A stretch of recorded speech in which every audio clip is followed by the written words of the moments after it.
Hello, welcome to the Ghost of Harrenhal. My name's Simon. And I'm Mackelly. Thank you for joining us for episode 61 of our chapter-by-chapter book review of A Song of Ice and Fire by Jeor Mormont. Today we're discussing chapter 60 of A Game of Thrones. Apparently I've forgotten the name of the book. A Game of Thrones, John 8. You haven't had to say that very much, so you know. So we're going to chat about the chapter, and we're going to try not to spoil any future plot points for you. And hopefully, we're going to provide you with some entertainment while we do those things. We will summarise what's happened, discuss our thoughts on it, provide some useful background, compare it to the television show, indulge in a little pedantry, and cover some reader mail. Be sure to check out the show notes. They'll be handy for you if you are not reading along with us. They'll be handy for you anyway, but if you're not reading along, they're essential reading. How are you? Okay. Pretty beat. I'm beat too.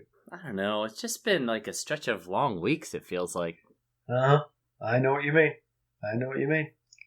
The we're hot foot. We have usually we have a week's worth of things to talk about, but we just recorded the 1 year anniversary special yesterday, so right. Which was very illuminating. A couple of things that were illuminated by doing that. One was how little we've improved. And the other one was how reliant I am on the script, even for the things that I say every single week. Yeah, that was surprising. I was surprised how tripped up you got by that. It's incredible. I mean, I say those things every week, but I mean, the script is there in front of me, and I don't even glance at it. I didn't think, but take the script away, and I'm like, hello, my name is... I don't know. You're like Ron Burgundy. Write down anything on the script and you'll just say it. So yeah. So I hope the listeners enjoy that, because it was kind of fun to do.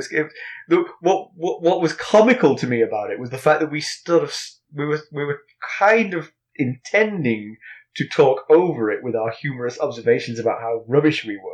Right, yeah. But we ended up listening to it and like being engaged by it and be like, oh, that was very interesting. Yeah, it was not as bad as I was anticipating. I kind of wish it would be a little worse. One, it would have been funnier. Two, it would have showed how much better we've gotten. True. Oh, well. All right. So let's get down, in the absence of anything humorous to say, let's get down to business with a quick recap of what Jon was up to last time we saw him. Last we saw Jon, he was overreacting to Alliser Thorne's provocations after learning of Ned's arrest in King's Landing. He was banished to a cell, but was woken in the night by Ghost. The two of them found the dead body of Othor had woken in the night and was trying to murder Lord Commander Mormont. The two fought... as in Jon and Ghost, fought against and defeated Othor at some expense. They set him on fire, but burned Jon's hand badly in so doing, and that appeared to do the trick. Mackelly, why don't we give them the summary of this chapter? All right. Well, Jon and Lord Commander Mormont discussed the aftermath of this white attack that you just referred to. Jon's burns on his hands are worse than he had realized during all the chaos. But Maester Aemon thinks his right hand will fully recover, apart from some scars. Jon didn't tell Mormont that he's dreamt about his fight with the reanimated Othor, but in his dreams the corpse has his father Ned's face. Jon doesn't know what that could mean, but he doesn't like it. Who wants to dream of fighting the reanimated corpses of anyone? Right. Regardless of their face. Mormont is thankful that there were only two whites, but can feel that more are coming. A feeling shared by Maester Aemon. He fears a winter like none has seen before is headed their way. Jon has received word of a raven arriving and asks Mormont for news of his father and sisters. The Lord Commander says that there is none. The news was of Sir Barristan Selmy's dismissal and the raising of Sandor Clegane to the King's Guard. Jon thinks that with Selmy gone, there's little hope that Mormont's letter will be heeded. Mormont tells Jon that there is no further news of his family, but Jon already knows this to be a lie, as he received this information on the down low from Sam. Mormont presents Jon with a sword, which changes the subject from the news of his family. The sword has been rebuilt after the fire. It's a Valyrian steel blade, but the pommel has been rebuilt. The Mormont bear has been replaced by a Stark direwolf, It's big, and Mormont takes the opportunity to point out that it would take a man to wield it. He implies that Jon ain't there yet, but he needs to be. Mormont has more good news for Jon. He's sent Alliser Thorne to King's Landing with the hand of Jafar Flowers. Mormont brings Jon back to Earth by demanding his supper. Jon leaves and his friends crowd around to see the new sword. They're excited for him, but he's still haunted by the terror of fighting Othor. Jeremy Riker and 4 other men were killed bringing down Jafar Flowers. Later, Sam visits Jon, who assumes that Tarly wants to see the sword, but Maester Aemon has summoned Jon. The Maester is feeding his ravens, but wants to talk to Jon about his vows generally. He explains that the reason men vow not to wed and have children is because love is the one thing that can trump honor and duty. The Night's Watch have to be fully committed, but everyone there is a son, a brother. The vows don't remove all family loyalty. Aemon says that the day must come to everyone to choose between family and duty, and only the very few can do their duty under that choice. Jon doesn't think that Aemon understands, but the old man says that his own vows had been tested 3 times, the 3rd time quite recently, when he was too old to act anyway, but it didn't make the pain of his choice any less. Aemon recounts how ravens brought news of the destruction of his house with his brother's descendants horribly slain. Jon realizes who Aemon might be, and the Maester confirms that his father was King Maekar Targaryen and his brother King Aegon. Jon is suitably impressed. Yes, who wouldn't be? So right. Aemon is a Targaryen. He is Aemon Targaryen. Good grief. Yeah. Yes, and he's right. Even if you're in your 90s, receiving those ravens must have been very hard. Yeah, absolutely. When we get to that section in the chapter, I wonder, he mentions, several things, and I wonder what specific events he's talking about. But the 3? No, I mean he talks about ruin of his house, death of his kin. Well, that death part's pretty obvious. The disgrace and the desolation, and seems like some of that he's referring to Robert's rebellion and the usurping of the Targaryen throne, but some of it also, like the disgrace, might come from Aerys' actions in general as the Mad King. I wondered if it might also be Rhaegar's kidnapping of Lyanna. Right? Well. Yeah, exactly. Yeah, things like that. Yeah. But then he says some things in amongst all that conflict with that assumption a little bit. But we'll get there when we get there. Oh, okay. Yeah. So again, I think we've noticed this before. The Jon chapters tend to be in sort of 3 acts. So we have this sort of the initial interaction with him and Mormont, who are sort of like. I think they lived through something together and that's formed a tighter bond between them. Yeah. Then his sort of like hanging out with his buddies, and then there's his interaction with Maester Aemon at the end. Yeah, you're right, because a lot of the chapters don't have that kind of 3-act structure. It's just like Sansa's chapter when she was in the throne room was just her in the throne room watching the scene unfold. There wasn't 3 very distinct acts like we've been getting with these Jon chapters. Yeah. I think partly, no disrespect to Jon, I think generally speaking, what goes on at the Wall is just not as interesting. Now, sure, reanimated corpses, that's a little bit more interesting. Things are happening, but it's kind of like the corpse reanimated and he fought it and killed it. It's like you could have said that in one sentence. Yeah. It would have been kind of you needed to write a chapter around it, but. So I think he has to sort of like build this up a little bit into this sort of like mini story each time, just to keep the interest. Yeah, I see what you're saying. Yeah, but so Mormont obviously is grateful to Jon for saving his life. It goes without saying. Yep. But he's given him quite the gift here. He sure has. This is the Mormont's family sword that they've had for 5 centuries. Yeah? Right. I was thinking maybe like a promotion or like a weekend's vacation to Molestown, or clemency for the fact I was about to execute you for what you did earlier, Right. Because now you're just back to even par here. Right, exactly. Yeah. But he actually says, we didn't mention this in the summary, but he actually says that, so the sword was his. He gave it to his son Jorah, who, when Jorah fled to Essos, he left the sword behind. And I think we've mentioned this before, that the Mormont family is very girl heavy. Right. Now. Yeah. It's the Lord of the Mormonts is Jeor's sister. Yep. And she only has daughters. Yep. Right. So there's literally nobody who can wield the thing because it's huge. It is, he says it's half a foot longer than the sword he's used to wielding. So. Right. What he actually says was that he was so ashamed of getting, so his sister sent the sword to him so it could get some use. But he was so ashamed of the fact that his son had disgraced the family name that he sort of stuffed it away and forgot about it. And it was only when the fire burned down his apartment that it sort of revealed itself, because wherever it was, everything around it burned, leaving just the Valyrian blade behind. Right.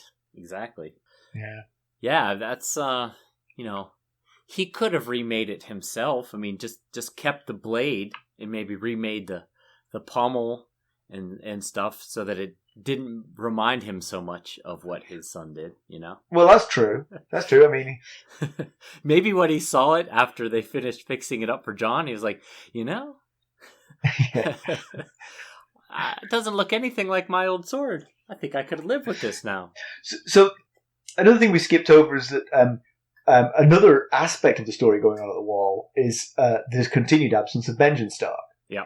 And Mormont reports that the last two rangers who were out looking for him have returned with no news. Yeah, and we missed, I don't recall us hearing about this latest searching party. I'm guessing that they went out because they found those two whites. They went out to see if maybe Benjen's body or any of the other guys' body that were out there with them was walking around. Yeah, or at least laying around.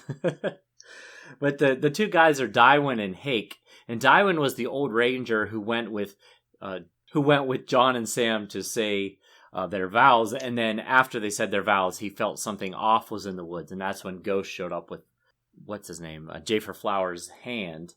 And then the other guy is Hake, and he's the steward who went with Mormont to go see the bodies. He was there during the whole inspection scene. So that's who those two guys were. But they didn't find anything. So still no news on Benjen. Yeah, but only two whites, only two reanimated corpses. But Mormont says to Jon, I don't feel that's the end of it. My old bones tell me that there's more of those coming, and that this is going to be a winter like no one's remembered before. And he also references the fact that they should have remembered. He says that at one point, they should have remembered. The Night's Watch has been around for 8,000 years, and in there, clearly he was saying that in their records there was talk of whites. And so, because he's actually talking about killing them with fire, that was the way to kill them. Yeah, and that I guess that he had forgotten, that you would kill a white with fire. Well, I mean, honestly, if you have 8,000 years of history to read, even focused history just on the Night's Watch, that's a lot. It is a lot. Yeah. You got to sift through a lot of uninteresting information to get to kill whites with fire. Okay. That being said, if you were reading the 8,000 year history of the Night's Watch, the bit where the dead rose and fought you would really stand out. It would, yeah. It should definitely be in the highlighted version of the information. But Mormont says that amidst sort of like hundreds of pages of, it's really cold. God, it's really cold. Mormont says that this winter that's coming is going to be worse than anything that anyone has ever experienced. And I wondered if he was including the long night in that, because we learned from Old Nan in one of the early Bran chapters that the long night, the winter lasted for a generation. So that's a long time. If it's worse than that, they're really in for a serious mess here. Yeah. I definitely think it's destined to be on par with it. Seems like it. Seems like that's what we're being set up for here. Yeah. So So the Raven, according to Mormont, the Raven only brought word that Barristan Selmy had been fired from his job, Gregor Clegane had been elevated to the Kingsguard, and that some idiot had sent gold cloaks to arrest Barristan Selmy, which ended predictably with dead gold cloaks and no Barristan Selmy. Yeah. What idiot could that have been? I feel like we might know, might have recalled saying, "What an idiot! Who's going to send gold cloaks after Barristan Selmy?" Yeah, but like you said, that's all he admits to being in the letter. Jon knows he's holding back information from him, so we don't know. There might have been other news that he doesn't want to reveal to Jon, but this is the part he does reveal to him anyway. Yeah. And then Mormont says, he's frustrated. He says, "There's white shadows in the woods, unquiet dead in the halls, and a boy sits the Iron Throne." But from the Night's Watch perspective, I'm not sure exactly how much it would really matter whether Robert was on the throne or Joffrey was on the throne. I don't know that Joffrey would have done anything. I mean, I don't know that Robert would have done anything more than just empty out more of the dungeons, Yeah. I don't know that he's going to march an army up there. We've had this discussion before but then again, Alliser Thorne is going down there, and when he dumps that hand on the table and it starts crawling around by itself, that might get the people's attention. Now, we haven't actually seen that happen, yes? I mean, as far as we know, the hand has lain still, but it's not decomposing, so it has that going for it. Right. Yeah, I wondered if that hand would do any good. I guess if it does start crawling around, if it starts acting like Thane, that probably would get some attention. But if he just brings him a hand in a jar, I was trying to remember what character it was from the Addams Family. Thing, of course, yeah. What Alliser Thorne needs to do is do a bit of a mummer's farce. He needs to get it out and then grab it to his throat. That's the ticket. They should practice that before he leaves. But if that I can just see Alliser Thorne doing that. Yeah, he seems like the type, certainly. But if it just sits there in a jar, I just don't know that Joff's going to be the kind to get too worked up about a hand in a jar, Nor is Cersei. Yeah, a jar is the worst thing to put it in, because that looks like you've intentionally preserved it. Right, yeah. What you need to do is just out of your pocket, look, there it is. Not decomposed, I promise. True. Just pop outside, see if you see a guy with no hand. So I was interested to note that Mormont was so clued into the workings of the realm. Because that's quite a small footnote to what's going on in King's Landing, the Barristan Selmy thing. Yeah. And yet he got notified of it. So it's interesting how clued in he is, even though the Night's Watch, eschew any involvement in the workings of the realm. Yeah. They stay informed. And I wondered who sent him the letter, because he specifically mentions that Pycelle has not responded to his letter. So I wondered if maybe Yoren is still in King's Landing and, got news of this and sent a letter off to the Night's Watch. Yeah, that's plausible, yeah. Because, there is no indication of from whom it came. Yeah, they don't specify who sent the letter. The only thing they specify is that Pycelle hasn't responded to Mormont's letter yet. And actually, that's a concern Jon has, that without Barristan Selmy on the small council, that he's afraid that Mormont's letter won't be heeded. And the letter he's referring to, in case you may have forgotten, is the letter that Lord Commander Mormont promised Jon he would write to King's Landing, requesting that Ned Stark be allowed to take the Black and come join them at the wall. Yes. So you can see why Jon might be concerned that letter not be heeded. Yeah. And I also wondered if Lord Commander Mormont was a southern lord, if he was a lord from a southern house, if he might have more influence in King's Landing than being the former lord of Bear Island, such a small, remote island in the north. If he was the former lord of a Crown Lands or Reach or Stoneland's house, Yeah, it may be less geographic and more to whom you originally owed your fealty, because he was a Stark man, so they have very little influence right now in King's Landing. If he had been from the Crownlands or the Stormlands and therefore a Baratheon loyalist, he might have had a more receptive audience down there. Yeah, it's definitely a thought. Yes. And actually that makes me think about when he was complaining about about a boy being on the Iron Throne.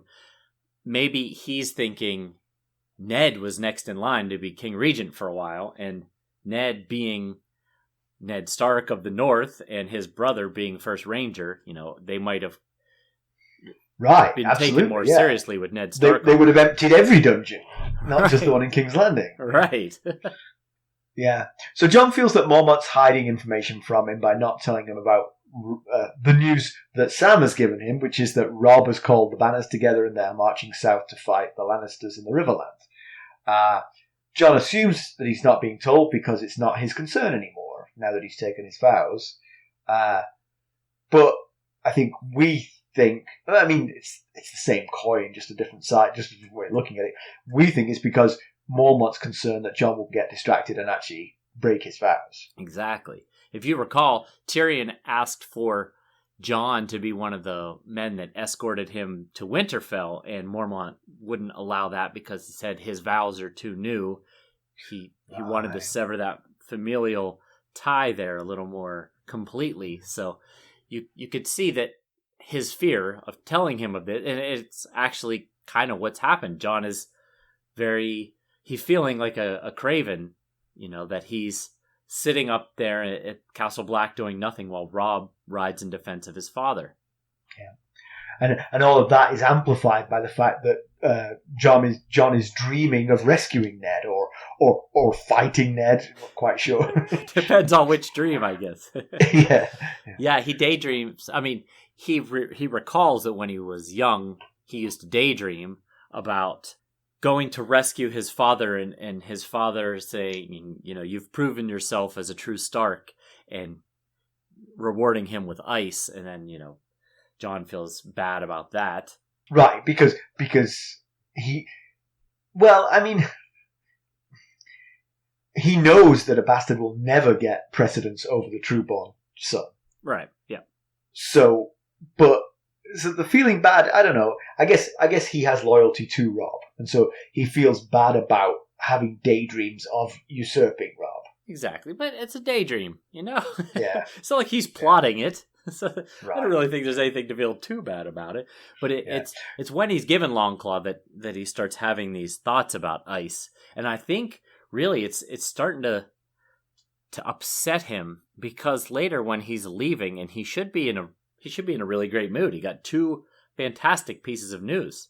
He's been given this amazing Valyrian steel sword, and his arch nemesis, Alliser Thorne, has been sent 1,000 leagues away. But he says that his hand hurts, and that he can taste anger, and he can't exactly point out what he's angry about.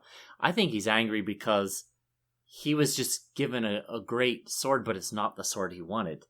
He's angry because one, he feels angry at himself, like, you should be more happy about this. I mean, this is a great gift. Why are you upset? Why are you upset just because it's not the sword you wanted? And 2, because he's a bastard, he knows he'll never get the sword that he actually wants. I think that's why he's angry. Yeah, and then compounded with the frustration of knowing that his family are in danger and are marshalling to war, and he can't be part of it. Yeah. Even though he's now wielding a sword that could make a difference. Right. If his hand can heal well enough for him to wield it anyway. Right. We'll be right back.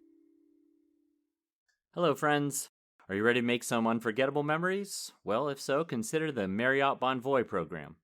Discover the perfect destination for your summer getaway and unlock exclusive deals on luxurious accommodations. With our affiliate partnership, you'll enjoy unbeatable savings and a seamless booking experience. Don't let summer slip away. Visit Marriott Bonvoy today and make this vacation season one for the books. Use our Ghosts of Harrenhal affiliate page to check it all out and buy Bonvoy points or give some as a gift. The link to our page is in the show notes.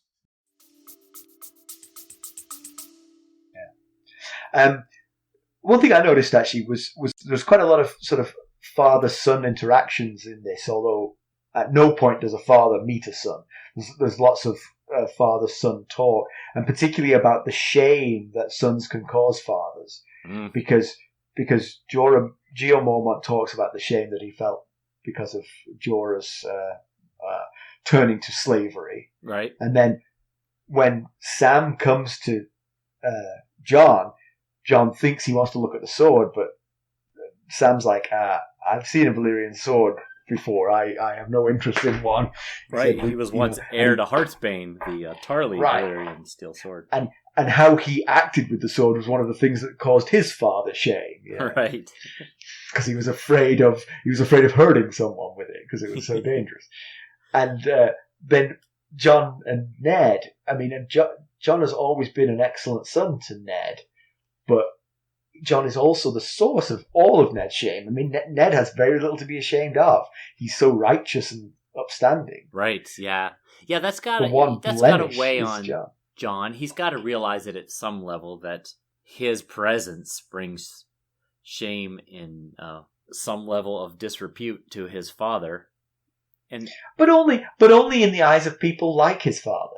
Right. Yeah. You know, look at Robert Baratheon. He doesn't feel shame about his, bastards everywhere. True. Yeah. Yeah. Exactly. Yeah. It's only because of who his father is that he brings him shame. But it's still got to weigh on him a bit that he's the source of the shame. That's got to be a tough spot to be in. Yeah. But anyway, I still think it's a little bit rash giving this sword away. I mean, it's been a family heirloom for hundreds of years. And I just, I wonder if it should have like a rider on this, like say, after you finish using it, can you give it back to the Mormonts because they're going to need it? When there's a Mormont heir who can wield this sword, could you please return it? I mean, yeah, and that'll take a generation, by which time Jon will have died out. I mean, it should just be like, the bequeath of this sword is back to the Mormonts. That's all I'm saying. That's the thing. Like, I get that currently this sword brings shame to Jeor because of what his son Jorah did. But in 100 years, they're not going to remember what Jorah did, and they'll be like, what happened to our Valyrian steel sword? Oh, well, you see, I gave it to a guy because he did me a solid. So one question I wanted to know what your thoughts on was, how do you think Alliser Thorne feels about being sent to King's Landing? Because Mormont says, when he tells Jon that it's happened, he says, I did it because it's an important mission, and I didn't want Thorne to feel like I was giving him a rebuke. Right. Yeah, and that's basically my question to your question would be, is Thorne smart enough to realize he's being sent on an errand on Jon's behalf? If he is, then he's probably going to, not be thrilled with the idea. Right. The wounds are going to fester. Yes. If he's not smart enough to realize it, then, hey, who wouldn't want to go spend a little while in King's Landing versus being up here at Castle Black, Nice vacation. Yeah. But also, I know what you're going to say.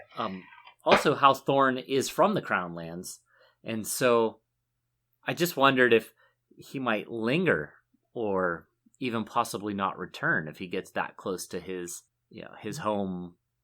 His vows are not as fresh as Jon's. Right. He's a seasoned man of the Night's Watch. He'll be back. He will. Although the chief beheader of people who break their vows is currently in a dungeon under King's Landing, so maybe it's the time to abandon ship. Yeah, if you're going to run now.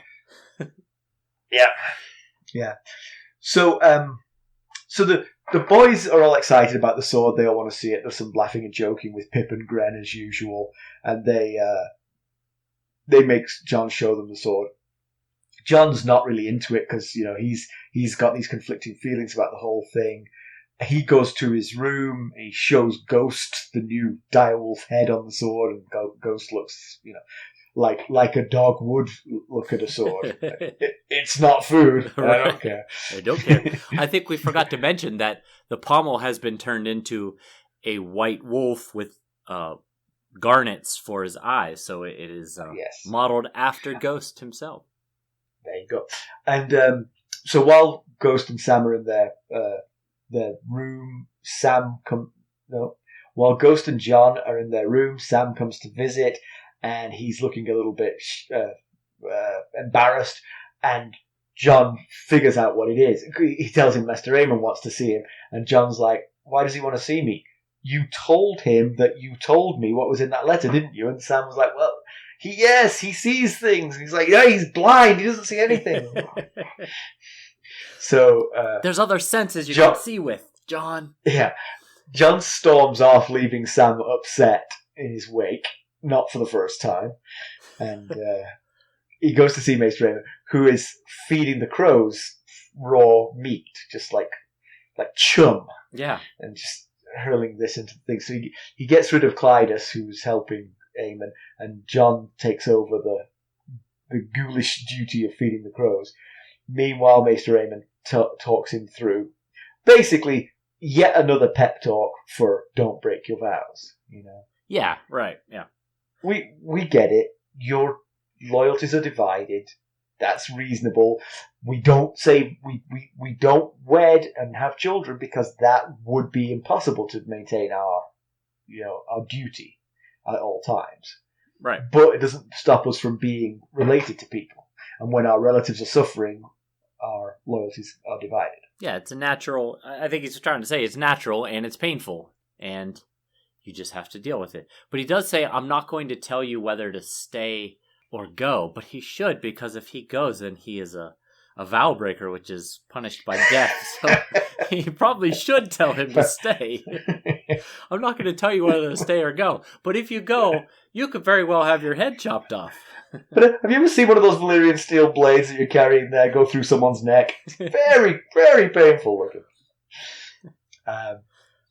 So I wondered about the symbolism of the feeding of the crows as they have this conversation. Because Aemon's talking about all of the sort of death and destruction he's had to sit passively through. Right. And meanwhile, the crows are being fed as crows eating typically means dead bodies, Right. This just struck me. I don't really have a particular take on it necessarily, but John says to Maester Aemon that Lord Commander Mormont's raven likes fruit and corn, and Aemon says that's rare. Ravens are carnivores. They like meat and they like the taste of blood. But I recall that the raven from Bran's dream kept asking him for corn. Cool. So that's true. Yes. Yeah. Maybe there is maybe there's some sort of connection there. I don't know. Yeah. Maybe it is Mormont's infernal raven. Right. In Bran's dream. but actually, I mean, if I remember rightly, Bran used to feed all the ravens of Winterfell corn, and they could say corn, didn't they, in the same way that Mormont's I does. definitely remember him bringing corn up onto the rooftops when he was climbing. I can't remember if they could say the word or not. Could speak, right? Yeah. But then Aemon asks him an interesting question. He says he's trying to drive home this point about family loyalties and your vows that you've taken. And he says, what would happen if your father had to choose between honor and his loved ones? And I thought, well, that's interesting timing for that question. Because about 1,000 leagues south... We have direct evidence. There's a guy sitting in a dungeon pondering that exact same dilemma. Yeah. But John's answer is right. He would do the right thing. Right, yeah. Which isn't actually answering the question. Yes. But Aemon says, well, he's 1 in 10,000 if that's the truth. If that's right, he's 1 in 10,000. Yeah, and then he gives some examples of the Night's Watch members staying true, and he mentions that during the Aegon's conquering, that the brother of Harren the Black, Harren Hoare, his brother was Lord Commander of the Night's Watch at the time, and he had 10,000 men at his call, and he didn't march. He stayed out of it. And then during the Andal invasion, the Night's Watch again stayed out of the fighting between the First Men and the Andals, despite the fact that they were First Men and their families and their homes were being destroyed by the Andals. So he does give some pretty good evidence as to pretty good examples as to the Night's Watch staying out of the. Of course, the one thing I would say there, I would say it is, in many ways, it's easier as the Lord Commander to keep everybody out than it is for an individual. Yeah. If you're the individual, it's just on you. If you're the Lord Commander, you say, all right, we're marching south to fight. Everyone will be like, wait a second. This is your fight, not mine. Up for. Exactly, yeah. But for an individual to sneak away to fight for his family would be... yeah, I think you're right. I can definitely see that. So, Aemon describes well, he doesn't describe the 3 times his vows were tested. He just describes the last time, which was the ruin of his house, and the murder of his relatives. And these are his like great and great grand nieces and nephews, right? That's who we're talking about, basically. Yeah, so he refers to the death of his brother's grandson, which would be Aerys. That would be Aegon the Fifth's grandson, which is Aerys, and his son, which would be Rhaegar, and the children. And his children, yeah. So Aemon is to them, respectively, a great uncle, a great uncle, and a great uncle. Sure. Yes, that sounds right. Right. Yeah. And like I said at the very beginning, I think he's both talking about Robert's Rebellion and some probably about Aerys' poor behavior as a lunatic. king. Yeah. Right, yeah. But then and as I said, also Rhaegar's behavior possibly. Yeah, right, yes. But then the very next line he says, but they cut down his brother's poor grandson, son, and little children. So he used the term poor grandson when he's referring to Aerys. Right. So maybe it's actually more Rhaegar than Aegon, than Aerys that he's talking about. Because Aerys was considered to be mad, but did he do things publicly that would have made it to the wall that proved he was mad? Yeah. That's a good point. Yeah. You would Everybody who was there at King's Landing was terrified of him and thought he was a nutcase and awful. Yeah. But firing Tywin Lannister as the Hand of the King doesn't seem like it's that crazy. Right. We'll be right back. This episode is sponsored by Audible. To get a free audiobook, or 2 if you're an Amazon Prime member, go to our exclusive URL, audibletrial.com/ghostsharrenhal. You can find the link in our show notes. Yeah, his behavior was getting more and more bizarre, but I don't know that would have registered to his great uncle. But Rhaegar kidnapping the betrothed of another lord and dishonoring his wife. Yeah, right. That's maybe that might have been embarrassing. Bit of disgrace there. One of the things that's interesting about this is Aemon is the owner of the Ravens, so Jon has people sort of protecting him from the news that the Ravens are bringing in, but Aemon didn't have that, apart from perhaps the person reading the letter for him, who maybe was like, but does everybody know? Is it widely known who he is? No one had mentioned it to Jon previously. Yeah, you're right. Yeah. I don't know. So you can imagine sort of... Because because he's a maester, he no longer technically has a last name. So, a lot of these folks will be young and probably most of them are uneducated. They probably have no idea who Maester Aemon truly is. Yeah. So you can sort of imagine sort of Clydas or someone like that reading out these letters about the downfall of House Targaryen and laughing and joking kind of thing. Maybe. Meanwhile, Aemon is like, Good point, yeah. And as a Targaryen, I was wondering how Aemon would feel about Ned and his role in Robert's Rebellion. I mean, we know, and he's got to know it at some level, that Ned is a very honorable, honest man, which you'd think would be traits that Aemon, as another honest and honorable man, would appreciate, but at the same time, he's a key factor in the downfall of his house. Right, but again, then that goes back to what did he feel brought dishonor on his house? If it's Rhaegar's actions, he probably forgives Robert and Ned for what they did. Yeah. Because he's like, you know what? They brought this on themselves. Rhaegar brought this on our house by doing what he should not have done.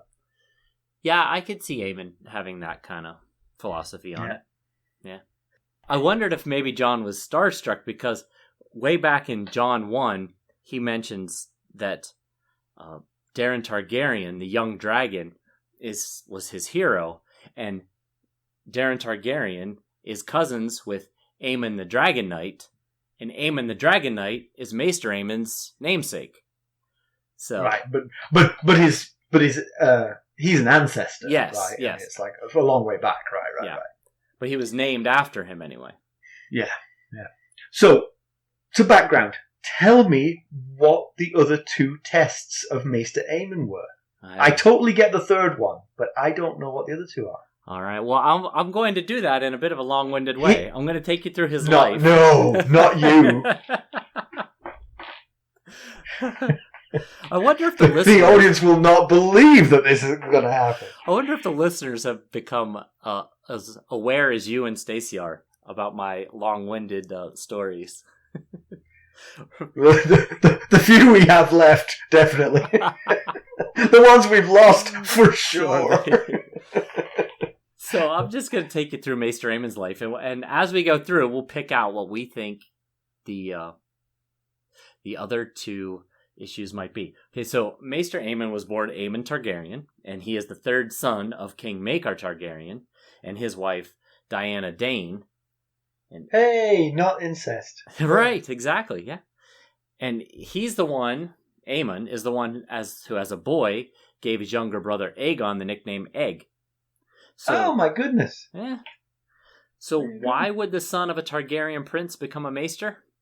You ask? Or I ask? I do, I ask. Well, his uncle, King Daeron II, had 4 sons, and they all had sons. And King Daeron thought it was dangerous to have too many heirs. So at the ripe old age of about 9 or 10, Aemon was sent to the Citadel. And like Aemon says in this chapter, maesters give up their last names along with claims to lands and titles. So there goes any heir issues you have to worry about with Aemon.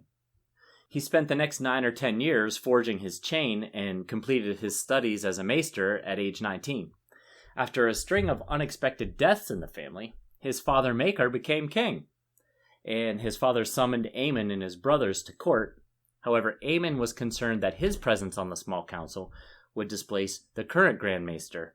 So instead, Aemon went to Dragonstone to serve his oldest brother, Prince Daeron, until Daeron died of the pox.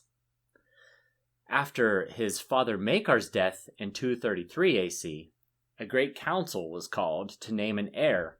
As Aemon was a maester, the next man up was his younger brother Aegon. However, some of the lords thought Prince Aegon to be half a peasant, as he'd spent much of his life traveling Westeros with as a squire to a hedge knight. Here we get to a possible candidate for one of his vow tests that he mentioned. Oh, yes, because he could give up his maesterhood to become king. Well, exactly. There was a suggestion that Aemon could be released from his maester vows and named king. Aemon, of course, as we know now, refused the offer, and his brother became King Aegon V. And to prevent any further questions about Aemon's eligibility to rule, he doubled down on the vows and chose to join the Night's Watch. So now he's got 2 levels of vows to keep him tied down. Belt and braces. Yep. All this happened when he was about 35, so that feels like a solid candidate to me for the prime of his manhood test. He mentions one was when he was in his youth, one in the prime of his manhood, and one when he was an old man. So this one feels like the prime of his manhood. Age 35, that's about prime of your manhood right there. So the third test, as an old man, seems pretty obvious. Him hearing news of the fall of his house during Robert's Rebellion, or as he might refer to it, the War of the Usurper. As for the first, in his youth, that has not been revealed yet, as best I can tell. However, as he spent his youth studying to become a maester, I'm guessing it might have something to do with the love of a woman, because he mentions in this chapter, what's honor compared to a woman's love? What's duty against the feel of a newborn son in your arms, or the memory of a brother's smile? Which, to me, feels like pretty personal examples. But yeah. But none of them have been revealed yet, so these are just my guesses at what he's referring to. Okay, is that literally true, those guesses, or do you actually know? No, I don't know. These are just guesses. Well, I have one other interpretation here then. Maybe when he was called to displace the Maester on the small council, he saw that as a sort of like a betrayal of his vows. That if he accepted that in some way, I don't know exactly what the Maester's vows are, but I wonder if displacing a more senior Maester just because of your family name would be a betrayal of his vows in some way. So, and that would be when he was 19, which would be in his youth, you know. Well, he was a little older than that because he didn't go directly. It didn't happen directly as he graduated from the Citadel. But still, I see. He would have been a young man. I don't know about necessarily the prime of his youth. I mean, I mean the prime of his manhood. But I mean, to have vows, to have tests of your vows, you have to have made some vows. But I guess you make the vows as a maester quite young, right? Yeah, I guess so. I mean, people do go to the Citadel and then not finish their training and just go off and live their lives. So, but I feel like maybe while he was at the Citadel, maybe he fell in love with a woman and had to decide between pursuing his maester's chain or going off and, you know, marrying this woman and having children with her. Just totally a guess, just because I can't really think of another thing that would have happened in his youth. Maybe it's something that, you know, has nothing to do with any of that. Yeah. So, well, that's very good. Now, I feel like the mystery is not solved, but at least we have plausible reasons why he said he was tested 3 times. Right. So, comparison with the television show, this one is very close in every facet. The first conversation with Mormont is there pretty much verbatim. He sent Alliser Thorne away with Jafar Flowers' hand. He gives him the reconstituted blade. Everything's the same. The only thing we don't really get is Jon's sort of like thoughts about conflict over accepting this sword when he dreamed of the other sword. So, you know, that's hard to put in a television show. You know, that kind of thing. Yeah, I could see that. Does he act with more gratitude? Does he seem genuinely excited about being given Longclaw? Yeah, well, less than excited, more sort of like gobsmacked. You know, okay. Wow, I don't deserve this. I think we just caught a bark from one of my dogs. That'll just have to stay. It was Penny, because she's the one who barks. Yeah. She's Pennies great. do that. I got elephants marching up above my head that the listeners are probably going to be like, "What? Who's marching around during this podcast?" It's my family. And then the next scene, I have a bit of a complaint here because the boys, Pip and Gren and the others, they used to have a little bit more character. Now they just seem like this sort of characterless chorus of Jon cheerleaders. Yeah, I can see what you're saying. At least at the moment. Yeah, but I mean, less so in the book than in the show. In the show, that seems to be all they do is just go, "Hey, Jon, you're awesome." Right. Go, Jon. Yeah. Yay, Jon. Yeah. And then everything in the conversation with Maester Aemon is basically there too. Okay. So I had a piece of pedantry, but I think you were going to refute my pedantry. So how did the gang know about the sword was going to be my pedantry? It felt like... But refute away.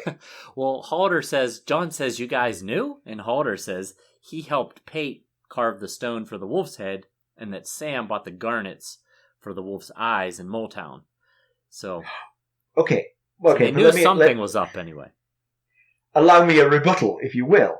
Right, exactly. Just because he's been told to carve a wolf's head on a sword doesn't mean... Now, Mormont has established himself very clearly as someone who does not embellish his commands with background information. Right. Yeah. He did not say, carve a wolf's head onto that thing because I'm giving it as a present to Jon Snow. Yeah. He said, carve a wolf's head on that thing. Yeah. Make it good. Yeah. So you're right. Yeah, you're right. They would have had to have made a leap of information there.